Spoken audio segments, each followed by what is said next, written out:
ரிஷப ராசி நண்பர்களே, நல்ல உழைப்புக்கேற்ற ஊதியங்கள் தேடி வரும். கொஞ்சம் விரயங்கள் இருக்க தான் செய்யும். எப்போவுமே 100% சக்ஸஸாக இருக்கும்னு நம்ம எதிர்பார்க்கவே கூடாது. லாபம், விரயம், நல்லது, கெட்டது, இதில் சக்ஸஸ் ஆனோம், இதில் தோல்வியானோம், அந்த மனக்கவலை அப்போதைக்கு இருக்கும். அதுக்கப்புறம் ஒரு அனுபவ கவலையாக மாறும். அதுக்கப்புறம் முழு அனுபவமாக மாறும், கவலை போய்டும் உங்களை விட்டு. இந்த மாதிரி தான் லைஃப்பில் இருக்கக்கூடிய சைக்கிள். நெக்ஸ்ட்டு நீங்கள் பண்ணக்கூடியதில் இந்த ஞாபகத்தை மட்டும் மனசில் வச்சுட்டேன்னா போதும், சக்ஸஸ் நெக்ஸ்ட் லெவலுக்கு போகக்கூடிய வாய்ப்புகள் ஏற்படுத்தி கொடுக்கும். இரும்பு சம்பந்தமான வியாபாரம் உங்களுக்கு கை கொடுக்கக்கூடிய அற்புதமான நாள். அதே மாதிரி பழைய பொருட்களை விற்று புதிய பொருட்கள் வாங்குறதுக்குண்டான தினமாக இன்றைய தினம் உண்டு.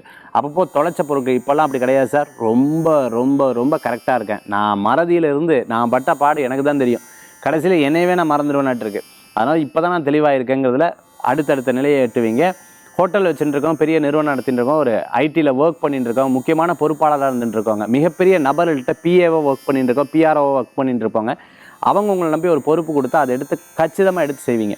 பாராட்டுறாங்க, பாராட்டல இருந்தாலும் நம்ம பண்ணதுன்னு இருக்கும் இல்லையா, அப்படிங்கிறதுல ரொம்ப தெளிவாக இருப்பீங்க. ரயில்வே துறையில் பணியாற்றிட்டு இருக்கிறவங்களுக்கு அறிமுகமான வாய்ப்புகளும், அதே மாதிரி பார்த்துட்டிங்கன்னா புது வாய்ப்பு தேடுறவங்களுக்கு நல்ல முன்னேற்றம் தரக்கூடிய நாளாகவும் இன்றைய தினம் உண்டு. இன்றைய தினத்தில் வழிபடக்கூடிய தெய்வம் அம்பாள் வழிபாடு உங்களுக்கு ஒரு பெரும் பலன்களை தரும் அற்புத வழிபாடு.